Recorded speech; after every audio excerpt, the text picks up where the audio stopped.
Street Fighter 2 figures each sold separately. Oh, I like them.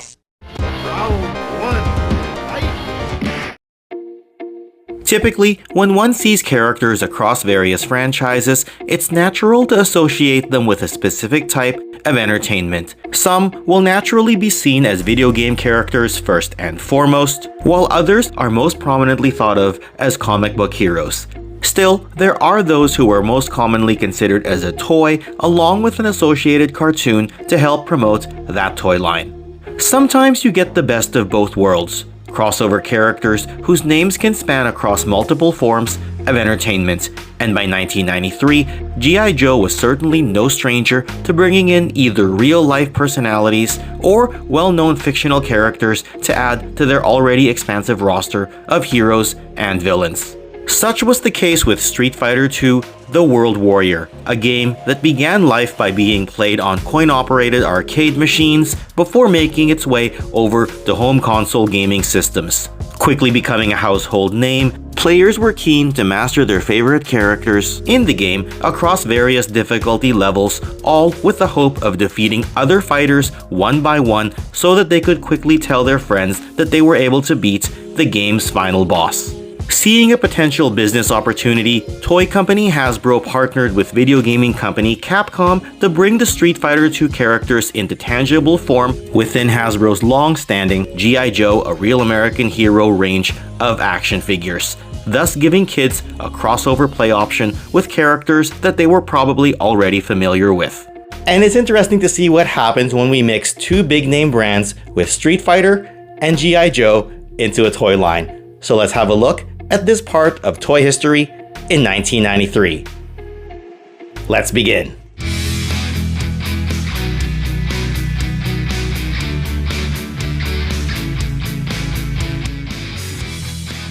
In some ways, 1993 was a big year for G.I. Joe.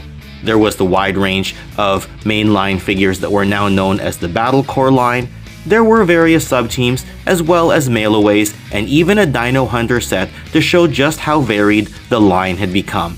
And yet, this was the same year that Street Fighter found its way into the 3 3/4 inch scaled line, thus adding to G.I. Joe's growing list of sub-branding. The year of 1993 did bring some changes to the G.I. Joe franchise. For example, larger figure cards became the norm, thus deviating from the traditional 6 by 9 inch set of dimensions that were the standard before this. That, and we'd see the weapons tree, with accessories that you could peel off of various sprues within the card bubble, as opposed to the previous standard of just packing in loose accessories adjacent to the figure. Do note that there are over 100 different figure offerings plus vehicles in this 1993 year for G.I. Joe, so I thought what I would do is segment out the Street Fighter portion into its own individual topic. Looking at the history of Street Fighter, Japanese video game company Capcom, which developed Street Fighter, traces its origins back to 1979. And over time, Capcom would spawn other big-name video game franchises such as Mega Man and later on Resident Evil. In 1987, we'd see the first Street Fighter video game on arcade systems, which would introduce characters like Ryu as well as Ken and Sagat. That game would also be the start of the rivalry between principal hero Ryu and Sagat, who at the time was the game's final boss. In fact, the giant scar on Sagat's chest is from his fight with Ryu. An initial attempt for a Street Fighter sequel began with a project that had a working title of Street Fighter 89. That said, the genre was changed from being a direct fighting game into a beat-em-up style game that was more adventure-driven. Thus, the game was reworked into what would be called Final Fight. Final Fight would follow the story of protagonist Mike Hager as he tries to rescue his daughter who had been kidnapped by a crime boss. The eventual direct sequel to Street Fighter, titled Street Fighter II: The World Warrior, was released in 1991 for arcade machines, later making its way onto the Super Nintendo Entertainment System. This game featured 8 playable characters and 4 non-playable boss characters. The game was set up so that a player could choose one character, then go through and fight each of the other characters one by one until they reached and hopefully eventually defeated the final boss of the game, M. Bison. As a notable bit of information, it's estimated that over 25 million people had played Street Fighter II in the United States by 1994, which interestingly was also the year that the G.I. Joe A Real American Hero toy line came to an end. The popularity of Street Fighter II: The World Warrior lent itself well to several follow-up releases. Street Fighter II Champion Edition brought the 4 boss characters into the lineup as selectable characters for players. Champion Edition also allowed for matches where 2 players could face off against one another by selecting the same character, albeit wearing different colored uniforms to distinguish them apart. Other examples included Street Fighter II Turbo, which offered an increased, faster playing speed compared to previous installments. Then there was Super Street Fighter II: The New Challengers, which ramped up the character selection further by adding additional names such as T-Hawk, Fei Long, DJ, and eventual fan favorite, Cammy. And there was also Super Street Fighter II Turbo, which gave players additional move combinations and game mechanics, as well as adding in the fighter known as Akuma as an unlockable secret character. I certainly played the Street Fighter games during the 1990s, and they are responsible for a lot of my memories both on the Super Nintendo as well as on the traditional stand-up arcade machine. Getting back to Street Fighter II's inclusion into the G.I. Joe toy line for 1993, Hasbro's Kirk Bazigian does make note that the 1992 Ninja Force figures sold so well to the point that it was worth approaching the licensing agents for both Street Fighter as well as Mortal Kombat. With neither gaming company having a major toy agreement at the time, Kirk was able to secure low-cost deals to get characters from these video games made by Hasbro. The Street Fighter figures did include spring action features, much like the existing G.I. Joe Ninja Force toys did. We'll start with Ryu, as he's usually known as the main protagonist in Street Fighter lore. A pure warrior and a master of Shotokan karate, the character is known for his fireball, hurricane kick, and dragon punch special moves. We certainly won't go through all of the signature moves for each character here, but do note that each figure in the line comes with a ton of accessories that we don't normally associate the Street Fighter characters with, but that's part of what makes these G.I. Joe releases unique. Right after Ryu, we often hear about his American counterpart, Ken, who's another practitioner of Shotokan karate. One notable thing is that in the Toy Fair catalog that advertised the Street Fighter figures, Ken's name is not present, unlike it is for the other characters. This was done to avoid trademark issues with Mattel's Ken doll that was part of their Barbie franchise.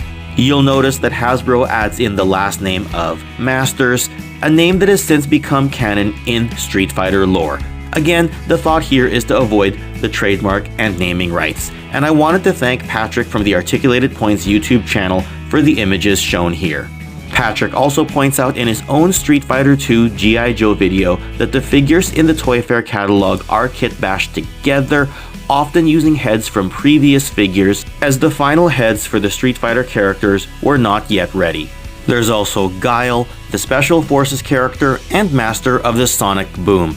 Guile is interesting as the eventual 1994 Street Fighter movie pivots away from Ryu as its main focus while putting Guile as center stage as the main character. Part man, part beast, you also have the Brazilian jungle fighter Blanca with his ferocious teeth and claws, and oddly, he's shown in his alternate colors for the artwork on the figure card. Hailing from China, Chun Li is the female character of the series with her spring-activated kicking motion. This kicking motion isn't quite as cool as her whirlwind kick in the video game, but the same could be said for the action feature of many of the figures in the Street Fighter subset. We also have the highly disciplined, patient, yoga-based fighter with Dalzim, who's more of a distance fighter rather than being a sluggish brute. And quite different from Dalzim, you have Zangief, the large Russian wrestler looking for new competition to challenge his skills. And since Street Fighter already incorporates a lot of different fighting styles and martial arts styles, it's only natural that they would have a sumo wrestler with E-Honda as part of the franchise. As a figure, E-Honda is quite unique in that the wider frame needed for a sumo wrestler meant that you couldn't use existing parts to make the figure, nor was it a natural fit to use the parts for follow-up characters. That said, both Dalzim as well as Sagat also featured entirely original figure sculpts at the time. The boss characters included M. Bison, who's the leader of the Shadowloo criminal organization. He's basically considered as the big bad, especially when it comes to the early Street Fighter II games. Balrog is another key villain and a former championship-level boxer who found his way into working for M. Bison. There's also Vega, who's the Spanish ninja and matador. A man with a narcissistic personality, he's known for the signature mask that he wears into his fights. And lastly, we have the aforementioned Sagat. Being a Muay Thai fighter, we did mention earlier that he was the end boss of the original Street Fighter game, though in Street Fighter II, he's the second to the last boss right before you fight M. Bison. Note that in the Japanese version of Street Fighter II, M. Bison is called Vega, Vega is called Balrog, and Balrog is called M. Bison. The names were switched around in the US because having a boxer named M. Bison would be too similar to real-life boxer Mike Tyson in the US. For vehicles, we had the Beast Blaster, which largely reuses the 1986 Dreadnought Thunder Machine. This vehicle came with alternate colorways of two characters known as the Championship Edition or Player 2 releases of Blanka as well as Chun Li. Unlike the other versions that we already talked about, the vehicle driver releases of the Street Fighter II characters did not come with any weapons. There was also the Sonic Boom Tank, which is a redone version of the 1991 Cobra Paralyzer vehicle. This one comes with a Championship Edition version of Guile. Then there was the Crimson Cruiser, which is a recolor of the 1991 Badger, and this one comes with the Championship Edition release of M. Bison. And for playsets, we have the Dragon Fortress, where the Street Fighter characters train and hone their skills. The Dragon Fortress shares many pieces with the previously released Eco Warriors Toxo Lab. For figures, the Dragon Fortress came with Championship Edition releases of both Ryu as well as Ken. It's also worth noting that the 12-inch tall G.I. Joe Hall of Fame line also released several Street Fighter characters. Namely, we had Guile, as well as Blanka, Ryu, and M. Bison. And while it's generally beyond the scope of the 1993 G.I. Joe line, as part of the 1994 Street Fighter movie line, we did get a Hall of Fame scaled Colonel Guile, based on Jean Claude Van Damme's character in the Street Fighter film. That 1994 live-action film did feature other big stars such as Raul Julia as M. Bison, though sadly, Julia passed away just before the film was released. We also had Ming-Na Wen starring as Chun Li and pop singer Kylie Minogue portraying Cammy, amongst other names in the film. Unfortunately, the movie was not well liked by critics, though it did make money relative to its budget. However, it was far from being at the top of the list for money-making movies when it came out in late 1994. The follow-up 1994 Street Fighter movie-based line of 3 3/4-inch O-ring construction figures as well as their associated vehicles made use of existing G.I. Joe parts. That said, unlike the 1993 set, these were not branded and not promoted as official G.I. Joe toys, even if they blend in seamlessly with your existing G.I. Joe collection. And the same can be said about the eventual Mortal Kombat video game-based toys, which use G.I. Joe parts as well without the G.I. Joe name cross-branded on the packaging. I also want to point out that there were early plans for a Street Fighter II Turbo line. Some packaging mock-ups are shown here, albeit these were never produced and released with the Turbo branding. However, some changes were made to release some of the toys in the aforementioned Street Fighter movie line. For more information, you can pause your screen and have a look at the post made by Hasbro artist Adam Riches back in 2017. Now, one of the reasons I stated near the start of this video that 1993 was only a big year for G.I. Joe in some ways was this. While there was a release of over 100 figures in 1993, when considering the Street Fighter toys as well as the other Joes released, the line's sales dropped to $88 million, down from $100 million the previous year and significantly lower than the high watermark of $182 million in 1986. While a sales figure of $88 million is nothing to frown upon, it was apparent in 1993 that Hasbro's G.I. Joe had fallen from its high spot as the go-to toy line for children. In particular, 1993 was the year that Mighty Morphin Power Rangers became a hit for American audiences. with toy company Bandai reaping the rewards of that franchise's blockbuster levels of merchandise sales. So, love it or hate it, in retrospect, one can look back and at least appreciate Hasbro's attempt at including Street Fighter toys into the G.I. Joe line, especially as new ideas were needed to keep the line fresh. Now, while the inclusion of personalities like Sergeant Slaughter and William the Refrigerator Perry had already existed in G.I. Joe for years prior, the crossover marketing of names like Slaughter, Perry, and the Street Fighter toys that we talked about here all add to the tale of what makes the G.I. Joe a real American hero toy line so memorable.